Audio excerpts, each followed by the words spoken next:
Assalamualaikum warahmatullahi wabarakatuh. Hai guys, bersama saya Nur Hasana dari FEB Akuntansi Universitas Yarsi 2018.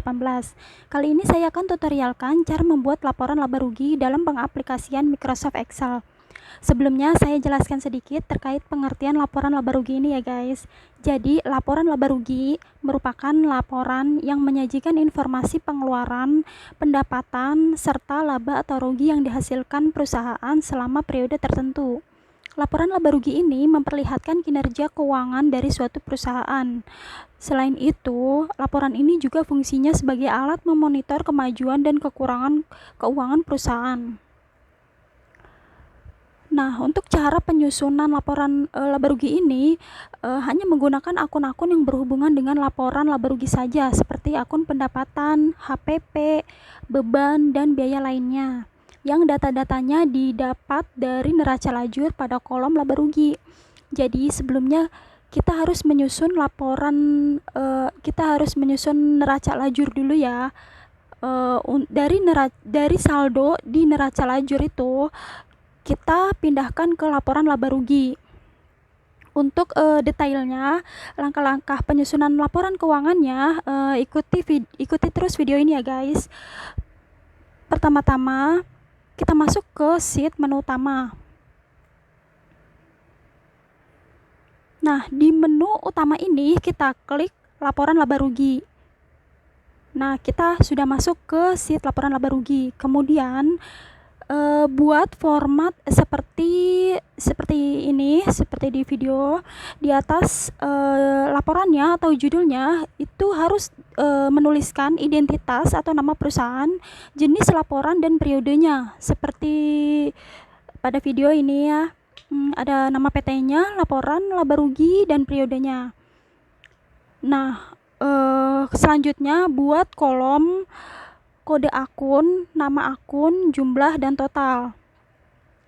Kemudian untuk pengisian kode akun, kita copy kode akunnya dari sheet akun. Nah, tetapi hanya yang berhubungan dengan laba rugi saja. Jadi kita copy akun dari 4 sampai 6.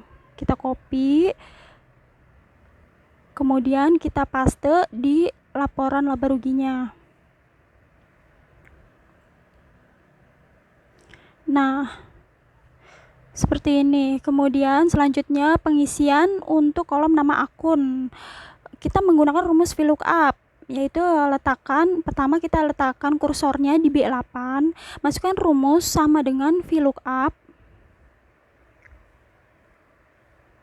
buka kurung, sel acuan A8, titik koma, list akun ini adalah drop list yang sebelumnya sudah kita buat ya guys.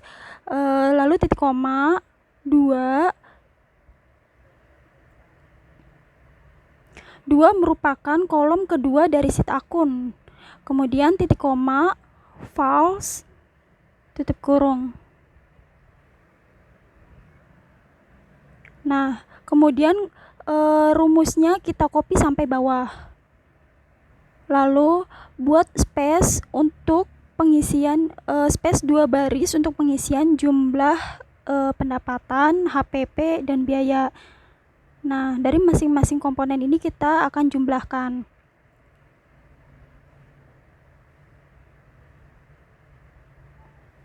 Kita beri 2 baris ya di tiap-tiap komponen. Kemudian kita tulis di sini jumlah pendapatan,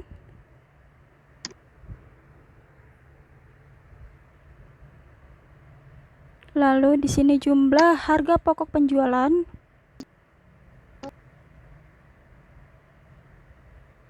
kemudian di sini jumlah biaya.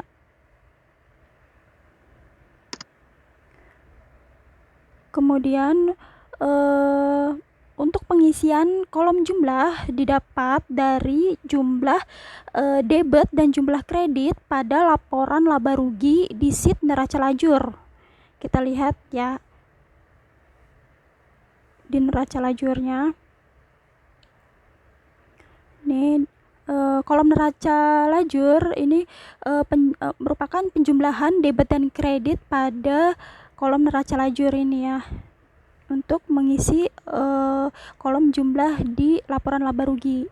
Nah, pengisiannya kita masukkan rumus sama dengan if buka kurung neraca lajur, kita ke sheet neraca lajur, blok kolom A, kita pastikan di sini A titik koma, kemudian ke sheet laba rugi, sel acuan A8 titik koma, kita ke sheet neraca lajur lagi, blok kolom G yang merupakan debit dari laba rugi. Kita pastikan di sini G titik 2G tutup kurung, lalu kita jumlahkan plus sum if buka kurung neraca lajur kita blok kolom A titik A seperti tadi. Kita pastikan di sini A titik A titik koma, lalu ke laporan laba rugi sel acuan A8 titik koma,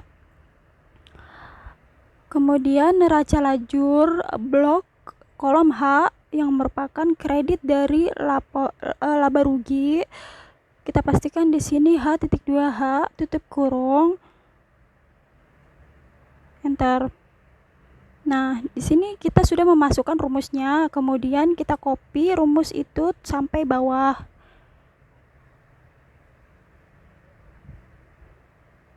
Nah, untuk yang baris jumlah kita hapus saja. Kemudian selanjutnya pengisian kolom total. Untuk pengisian kolom total, masukkan rumus sama dengan sum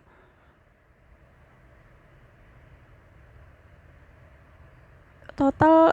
Pertama-tama total pendapatan ya, kita masukkan rumus sama dengan sum, kemudian masukkan sel yang ingin dijumlahkan.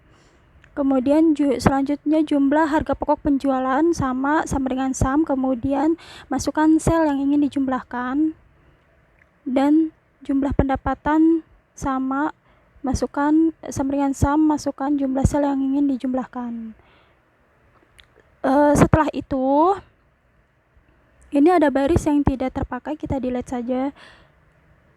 Terakhir kita masukkan di sini laba bersih.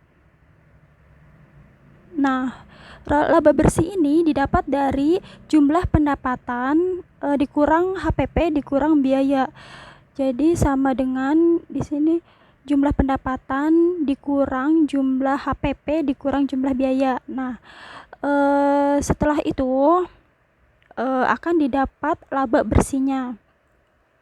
Jika total pendapatan lebih besar dari total biaya atau beban, maka terjadi laba. Sebaliknya, jika total pendapatan lebih kecil dari total beban atau biaya, maka terjadi rugi. Oke, sampai di sini tutorial dari saya. Kurang lebihnya mohon maaf. Wassalamualaikum warahmatullahi wabarakatuh. Terima kasih.